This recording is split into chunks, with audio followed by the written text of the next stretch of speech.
straight into the Word this morning.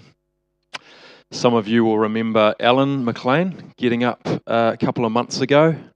Can't remember exactly when it was, but somewhere in that vicinity, and he shared his heart to begin a conversation around these buildings, this premises, these facilities, and just how we could look and envision these serving our community, our church family, and our wider neighbourhood better.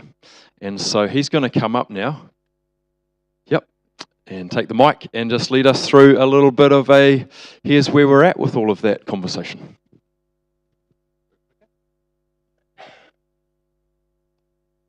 Hope this works. So what a wonderful name.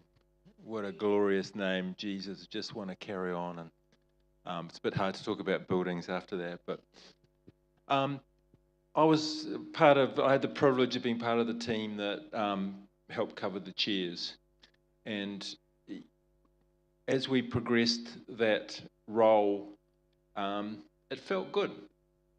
And the team enjoyed it, but also the wider church body enjoyed it, seeing more and more chairs slowly covered, and they eventually, in here, there's a few scattered around that aren't done, but that's a good feeling, just, narrowly.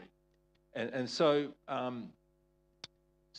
we had some fabulous afternoon teas during that process, and a lot of discussion. And we sort of went on, what else could we do that we just feel good about our building, and how we can develop it to help the ministry of the church.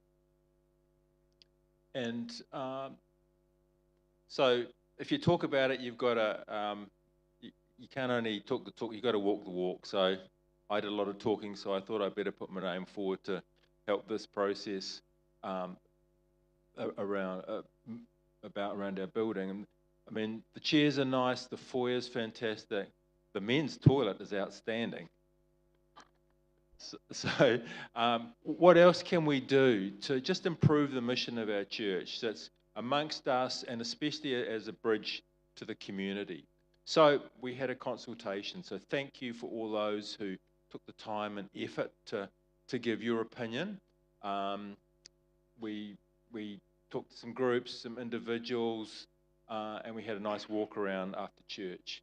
And there was enthusiastic engagement, mostly from the more established churchgoers and members. People were really interested as to how we could just make our church a little nicer and enhance the ministry. And I guess there were three things that came out. Reduce the noise in the cafe. The toilets, having toilets downstairs in the basement area would be a game changer. It's a direct quote. And maybe there's various tweaks to improve the experience for children around the church. Because if you look around, it's mostly adult sort of things we see. So the children are an important part of what we have. So I also thought in our consultation that there would be some bright ideas, and there were. So surprising, people came up with all sorts of bright ideas, from very specific things about a stain in the carpet to blue skies. You know, we could knock that down and move that out. And I must say the pastor's wife was in that category. Here are some of the ideas. One is to this little door out here. Anybody been in there? So the idea came to renovate that room there to make that a nice meeting room. Don't have to have stairs to go anywhere. You don't have to go up or down. And it's a nice area. It's got windows, sunshine, and potentially we can use that. It could be used for ministry during church service, after church service, prayer meetings, and as an alternative crying room, mother's room, if we wanted to expand the cafe area there.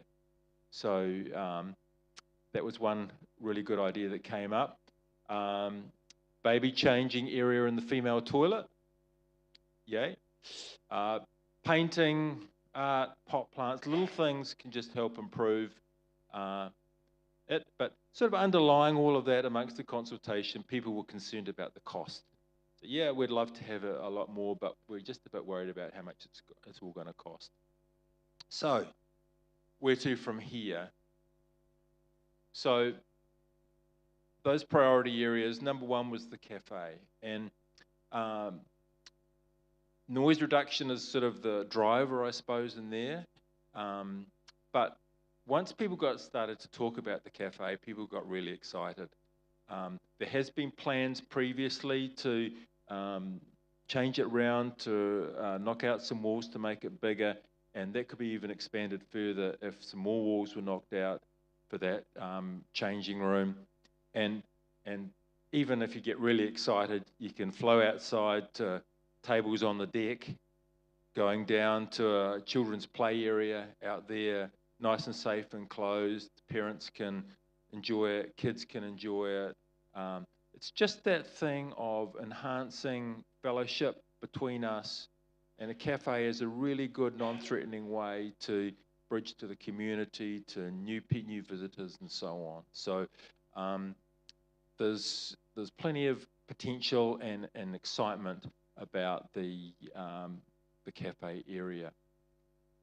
And of course, there's acoustic panels you can put on walls and ceilings. It's done in other churches to mute the sound and make it more enjoyable experience in there. There was alternative suggestions, was to move the coffee machine downstairs and improve access downstairs. So we had 2 elevator people come in to consult about how we get downstairs. And while it's possible, it's difficult and expensive. So just out of interest, if you sort of look over there to that window, the first window there, that is the best place to put an elevator going downstairs. It goes on the outside of the building and down, and you can imagine how much that costs. It's a bit pricey. So while an elevator would be great, it's sort of in a long-term plan, and there was much more enthusiastic support to put energy into the cafe there. But yeah. Second area is to upgrade the basement area, and a big part of that is having toilets and maybe a shower down there. For the kids down there, currently the urge is there. They have to come all the way up through the maze of stairs and upstairs. And that downstairs area is used a surprising amount as a community area as it is. So having bathrooms, toilet down there would improve that opportunity. Also, we can give it a quick cosmetic tidy up. There has been plans drawn up downstairs for a wheelchair ramp. So there's no wheelchair access or disabled access for down there. Maybe install some heat pumps. And the idea of sort of fencing off the area immediately outside here. And so it's safe for children. So maybe take out some car parks there. Make it safe, make it nice. There's cars coming down the hill, there's Ranch Road, and children could go actually all the way around the back and funnel their way into church here. There's some access way there. So those are ideas for developing downstairs. And as I say, I was surprised and pleased how much it got used down there. So what do we do? Well, draft strategic plan for us to think about, just doing these little things step by step. Stage 1, this financial year, do up this room here. I've said it's nice, it's an alternative crying room, and we have had a quote from a builder to do it up in the region of $17,000. Stage 2, next financial year, develop the cafe. So that gives us time to refine the plans, to get quotes, and do a budget. We have been in touch with Ministries, which are tradesmen that provide their trade their building work free of charge. It's a ministry to Christian organisations who've got application forms. So while that's going to involve some expense, that would be a really good way of reducing cost to utilise that particular ministry. And that would be in the following financial year. And then stage 3 is developed downstairs. And it's in the small print down there. It doesn't preclude just doing little things, bit of furniture, a bit of paint, so on and so forth, can be done at any stage. We've contacted plumbers about having another sewage access, and that's possible. You have to go through the council, etc., etc. And plans have already been drawn up for a wheelchair ramp for down there. And by having those facilities, it would allow that downstairs to have wider use. It could have accommodation, Marae style, for AIMS games, or it could be used as like civil defence centre. And because it's got those outside uses, it can potentially apply for outside funding to help that process. So that's just a very sort of high level, bullet point, strategic plan as to how we might develop the building. Step by step, nothing set in concrete, but we can mull over it as a fellowship, the elders can think about it, and we can think how we take that moving forward. There were plenty of other ideas. Refine the stage is one idea. Potentially it can set juts out. So as more and more people come, as people love the facilities and the buildings, we can put another couple of rows of chairs in. The elevators would be great, but it's expensive. Utilise the next door section, which the church owns, for parking. More people means more cars, which means more parking. So that's an idea that can possibly be enlarged upon. And also that creche area can be extended to outdoors, and even in the short term we can do some things possibly in lines with enlarging the CAF to improve that area, make it a nice children's area. So that's it.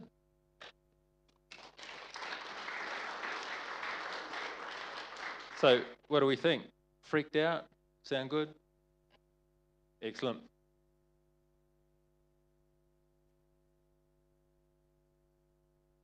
Can we just give Alan a big round of applause? It's not easy dealing with blue sky ideas, eh, Alan? Try living with them. No, it's great. That wasn't a burn, that was... All right. Hey, well, I said 18 minutes for my message on the run sheet. I'm going to try and bring that down to 15, okay? Someone time me.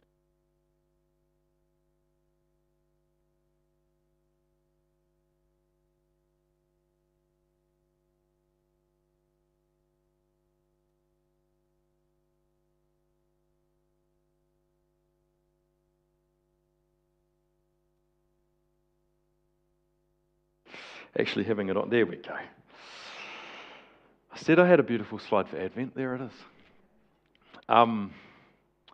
Just a quick reminder where we are as a church. You know, it's exciting times, and just hearing that draft plan and just seeing the church growing and just seeing what Jesus is doing.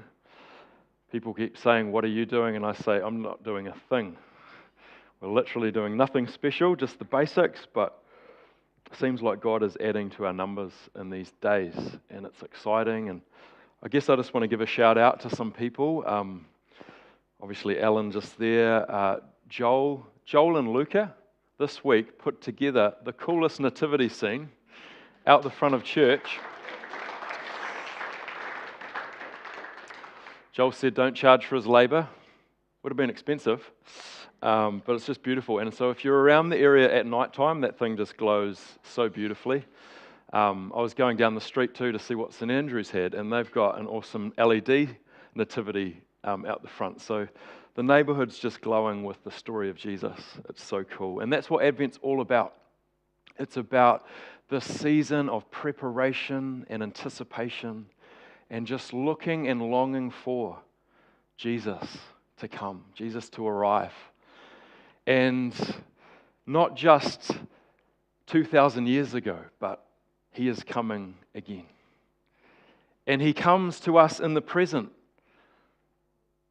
often in hidden ways, in unexpected ways, in ways that sometimes take our breath away, and other times we go, was that you, Lord? Not so sure. Just like little Samuel in the temple, we sometimes mistake his voice. It can be so subtle, so hidden at times. And so the season of Advent is past, present, and future. And over these next few weeks, we're looking at these 4 themes. Last week, we touched on hope. Today, we're looking at peace. Next week is joy, and the following week is love. And why do we look at these things? Are these just Hallmark card, sort of like nice, fluffy things to ponder over this season? No. They are concrete things that come to us in the coming of Christ.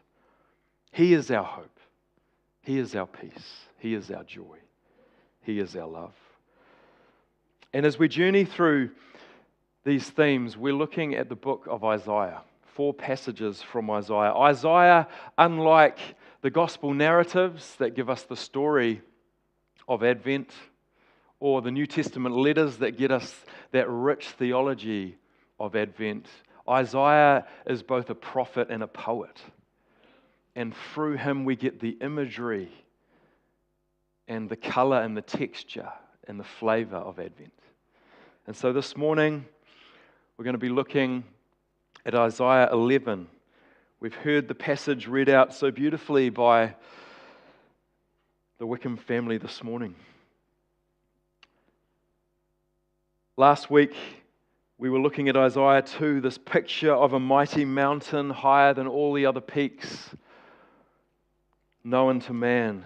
And it's a picture of God's presence, God's wisdom, God's justice, and God's peace. It is a picture of hope.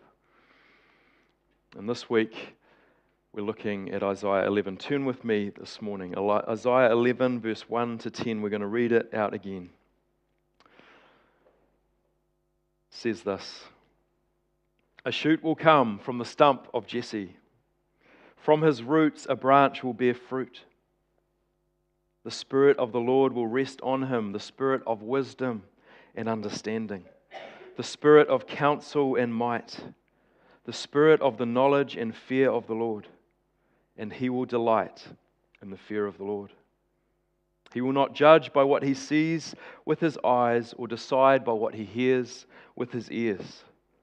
But with righteousness he will judge the needy. With justice he will give decisions for the poor of the earth. He will strike the earth with the rod of his mouth. With the breath of his lips he will slay the wicked. Righteousness will be his belt, and faithfulness the sash around his waist. The wolf will live with the lamb. The leopard will lie down with the goat. The calf and the lion and the yearling together, and a little child will lead them. The cow will feed with the bear. The young will lie down together, and the lion will eat straw like the ox. The infant will play near the cobra's den, and the young child will put its hand into the viper's nest. They will neither harm nor destroy on all my holy mountain, for the earth will be filled with the knowledge of the Lord as the waters cover the sea. In that day, the root of Jesse will stand as a banner for the peoples. The nations will rally to him, and his resting place will be glorious. What an amazing picture. But I can imagine on one level, you might feel a little nervous. If you've ever been a parent, that line about your child hanging out near the viper's nest, putting his hand into the snake's den, like, that kind of just gets me squirming. This is an H&S disaster in the making. So what's going on here? What is this talk of a shoot springing up from the stump of Jesse? It's an amazing picture, isn't it? If you just take some time to look at it and let it sink in.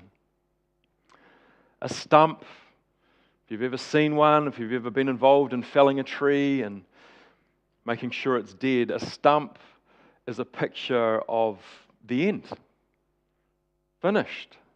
No more life to that tree.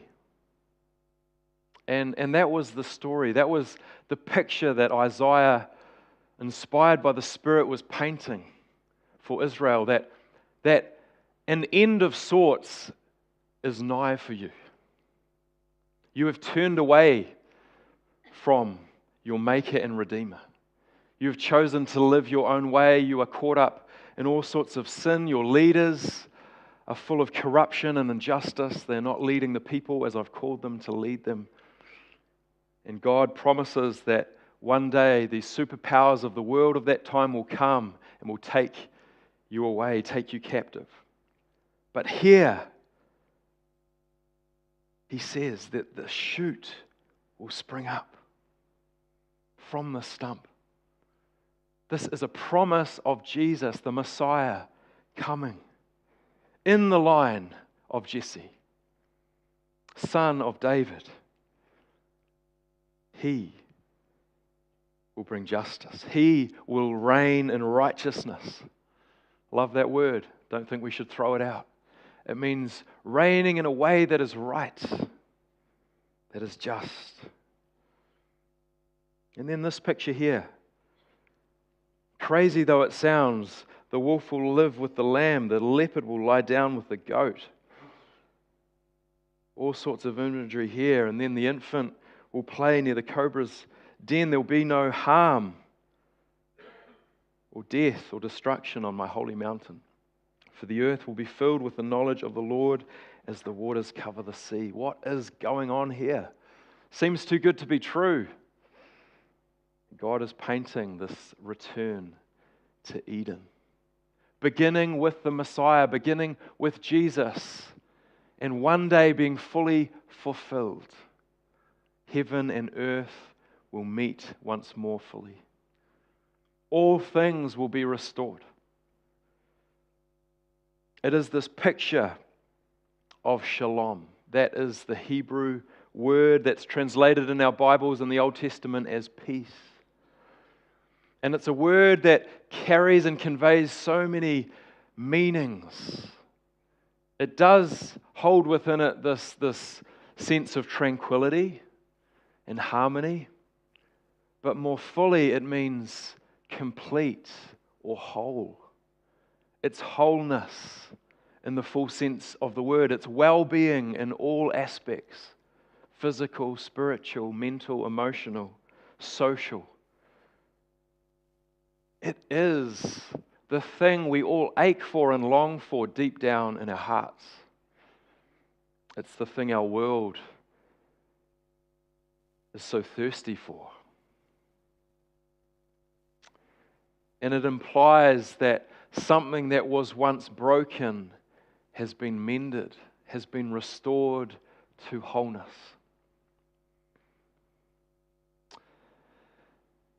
A picture that may paint 1,000 words for you this morning.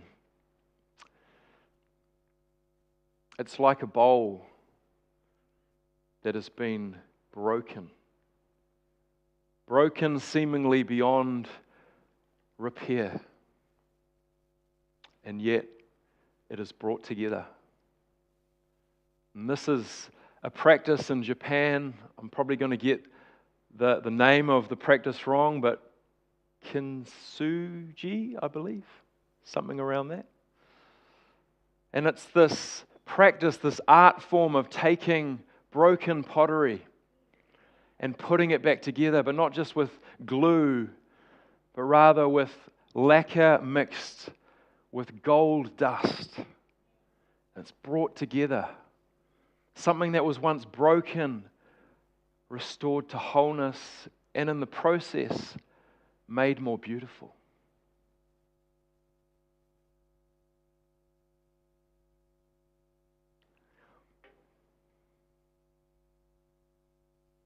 It's a picture of our lives.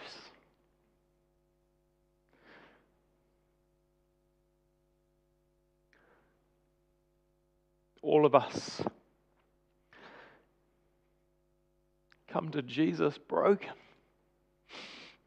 cracked, so incomplete. And He makes this out of our lives. And I wonder for you this morning, it's a simple question, it's a simple message. What in my life, what in your life or world is broken that needs the shalom of Jesus? That wholeness, that completeness, that well-being in all dimensions. For some of us, it's just parts, or probably all of us, parts of our own soul that are broken. For some of us, it's relationships. Relationships with kids, relationships with parents. I love that promise that comes before John the Baptist. He will restore the hearts of the fathers to their sons. And so many of us come with broken relationships in our families, in our wider families, in our communities. For some of us, it's the brokenness of mental, emotional trauma. For some of us, it's knowing that someone's in that space. Maybe it's a marriage that feels broken. Maybe it's an area of sin that we've tried to baptize, tried to make okay, tried to put fresh theology around to make it okay with Jesus. And He's saying, I love you, and I love you too much to hold on to that, whatever that thing may be. And the good news this morning is that Jesus broke Himself on a rugged tree for us, for our wholeness. I think of, and we don't have the time to play it today, but I think of the 100 or so families every week in the city that police knock on the door for because there's brokenness in their families. There's hurt, there's harm, there's hardship, there's poverty, there's suffering. I think of the number of kids this Christmas that won't wake up to presents. I don't know the statistic, but it's quite shocking in this country, in this developed world that we live in.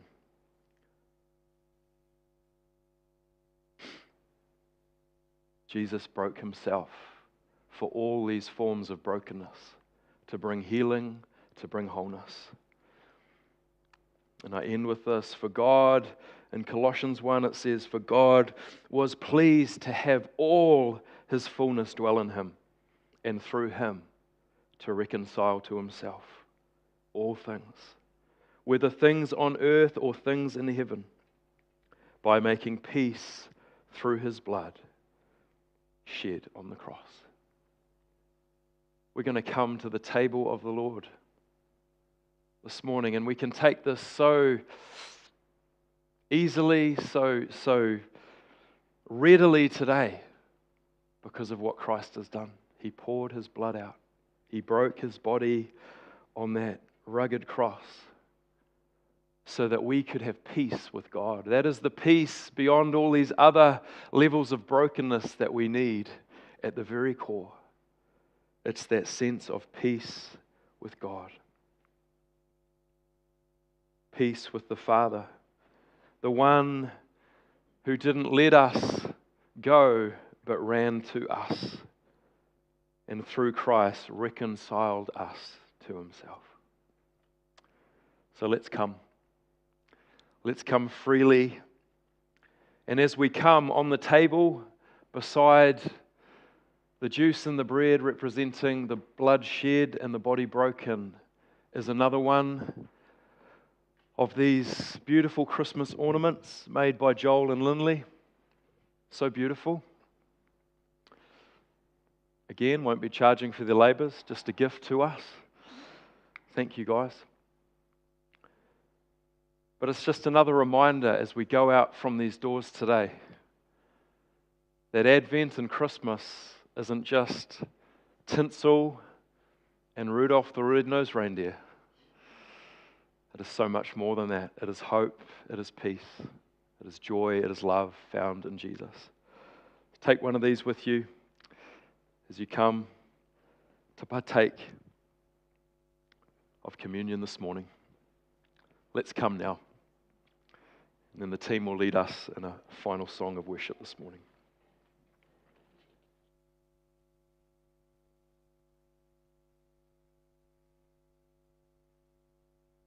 Step as you come back and forth. It is quite tight, so we're working on it.